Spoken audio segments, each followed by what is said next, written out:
Good day, guys. I trust everyone is doing well. It's still your boy Uvezi, iNtwana Yase. Today we'll be focusing on the art of song structure, which is another key element to creating timeless music and also a cool thing to actually learn. Not cool, actually, an essential thing to learn to take your music from, a basic level or an unplanned product into one that supports you in creating the style, the sound, and driving the emotion that you're trying to drive by just structuring the song in a way that accommodates that. So yeah, this is actually probably my favorite topic because this is one of those things that changed my whole outlook on making music in a flash. So yeah, so let's go through the details that are entailed within the document. Um, One second, the Wi-Fi is really not too great. Let's see, where do we start? Cool. So yeah, just as an introduction, like we always do, yeah, important to understand that obviously songwriting is not just putting words on a beat. It is an art form, a skill, and a craft that takes years to master. So again, beginning from scratch, kind of where we started, beginning with genre, selecting a beat to the writing, lyricism side of things is all these things are kind of intertwined. And again, once you start writing that song, what most people do, and sometimes they do it really well, is they will articulate the feeling that they're trying to articulate. It's like sing a rap, but they can rap, but they just rapping. You know what I mean? It's like they're not really utilizing skills to make sure that what they are doing also accommodates the audience. And I feel like for me, song structure is one of those things where it's a thing that you are sharing with an audience because how you structure a song is how you want someone to engage with the song. So a simple example I'll make of that, it's how it's like imagine you own a restaurant and I arrive for breakfast, right? There's a structure. There's breakfast, there's lunch, there's supper. That structure is there for a reason. It doesn't mean you can't obviously alter it and change it, but just understanding why it exists gives you the edge on how you can change it and how you can flip around and play with it. But at its basic core, that structure is a way that's been proven and it works for a reason because it's been proven that that's how people consume knowledge, how they consume music. It's like imagine, you play a song and as you play, the guy just wow, just screams at you. It's the reason why music starts gradually. There's a reason for that. The reason why music ends, when it's the ending of a song is usually beautiful and smooth. There's a reason why that happens. And it's not to say that that is the norm and the only way, but just as we, like I always say, is we starting with the basics. And once you understand the basics, you understand then how to break the rules to fit your unique taste and what you want to say. So yeah, so I always like to break that down to begin with.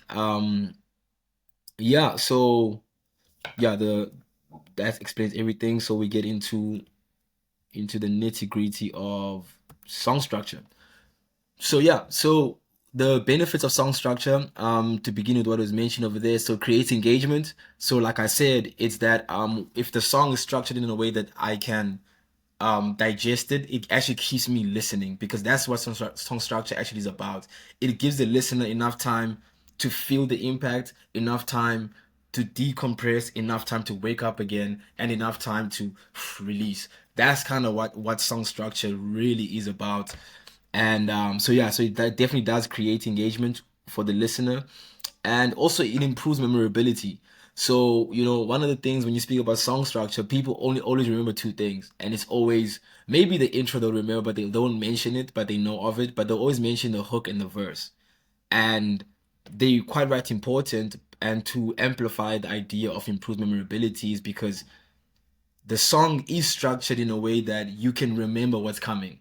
You can anticipate what's coming. You know what's coming. Whereas if you have a song that is structureless, it's sometimes even hard to keep up with it. You don't really know what's coming, what's not coming. It's just like because end of the day, music is also meant to be a feeling. It's a part of the ambience of whatever you're doing, whether you're chilling, whether you're studying. That song that you're playing amplifies that, and memorability also works on that, where it helps the listener to really flow with the song, so that's supremely important. And yeah, and also like song structure, it also going back to genre and beat selection is song structure is really massive, usually I'll find rappers, who are, guys who are used to writing 16s and 24 bar verses. When they jump onto like Afro beats, they want to rap the same way, you know what I mean? And there's no conscious thinking behind that, because sometimes, like, I do that a lot, but usually I will make sure that I anchor the song, that the verse is the most important part and not the chorus. It's like you play around with it when you understand song structure. Whereas if you have a beautiful chorus, and I'm sure you felt this, where you love a song until the guy raps and you're like, okay, let me wait for the hook to come back. And then and it's stuff like that where, back in the day, guys were intelligent. They knew that if it's a popular song with a driven hook and it's beautiful, the verse needs to be 8 to 16 bars, 16 at max, 8, minimum, just to get in and out, boop, boop, and go back to the part that's more important. So that's what song structure gives you, is an understanding of, yes, I rap, and yes, I want to be known as the best rapper, but does that decision, help or hurt the song? And that's kind of the important thing about supporting the genre that you are choosing to do whatever you want to do on. And also, it's essential for commercial success. And this is, I think, the most contentious topic, the one that people always fight over. Independent artists, we always go, stuff song structure. I'm gonna do me, how I want to do it. I'm gonna be creative, and that's beautiful. And then on the other side of things is when people sign to record labels and they get told, no, this isn't a song. This song is not catchy, or this song is not gonna work. And usually, what they mean by that is, song structure has been proven, especially with popular music, especially Drake. Drake, you can study his music, it's the same formula for each song, where it's usually intro, or even now, they cut off the intro nowadays. It goes hook, and sometimes you get a post chorus, but usually they'll come later, probably be a hook, a verse, pre chorus, chorus, a bridge, chorus, done. Or even they'll bring a verse, but that second verse, the first one will be like 16 or 24, but the second one will always be extremely shorter than the first one. But all it is they want to amplify that, because then if you think about what I just said, it's hook, verse, hook, something, hook. So it's three hooks in a song, and the song is 2 minutes. So clearly, like, that was that's what they wanted to do, and that's the drive for song structure, is they want the song to have replay. They want the song to fit radio. They want the song to be played over and over again. They want the song to stick in your mind, that you remember it over and over and over. Whereas if you have a song that has like a hook, 30 bars a hook, 40 bars a hook, it's really difficult to remember that type of a song. It takes you a lot longer to really connect. You can connect with it obviously if the verses are deep or whatever, but in regards to singing that hook and vibing to that hook, it's a lot difficult. Whereas the moment it's condensed, that's all you're hearing, and that's all you really pay attention and fall in love with. So yeah, song structure is really important. And then going down, these are just examples of song structure. And like I mentioned, this is and these are obviously just ideas, not really. I didn't really go into detail with them. I just found ideas to lead you towards seeing what I'm trying to portray. And this first example is very similar to what I just said now with the shortened song. And if you already see there, the main focus is the chorus, because it's verse, chorus, bridge, chorus. And again, in the changing times, that first verse usually isn't there. That first verse now has become a sort of an intro and not really a verse. It'll be probably 4 bars, if not six. And the main target that is that must lead the chorus to come in immediately. And then the first verse is the one where you have kind of like liberty to do your thing. But even then, it's like, yo, get quickly to the chorus, bridge, and then chorus. And that's why that is pop, rock, R&B, and some hip hop songs. Because again, all it is really like leading towards memorability, leading towards making a memorable and a song that's catchy and easy to remember. And yeah, there's a few examples. God's Plan is one that I really know follows exactly that template. And you can check out the other songs too to make sure that you, yeah, kind of understanding further. Um, Yeah, like, and then the last note there amplifies what I just said. So basically, this is done to alternate between the verse and chorus, keeps the song engaging. The bridge adds variety before returning to the final powerful chorus. So again, the main focus here is the chorus. And yeah, the second one, also on the side, on the brackets, the ABABCB, that's basically the acronym of, you know, pre-chorus, chorus, verse, and people use them in different ways, but it's just the way that music people usually communicate that, oh, this song is ABB or ACC. That's what they really mean. It's just that. And yeah, this one is, again, it's using pop, EDM, and R&B. So as you can see, it's verse, pre-chorus, chorus, verse, pre-chorus, chorus, bridge, chorus. So this one, it's mainly those longer songs. As you can tell, there's a lot more happening within the songs. It's songs that usually have more space. So you'll find in these songs, they still have breakdowns. They will have parts in a song where there's not even singing, but maybe the melody.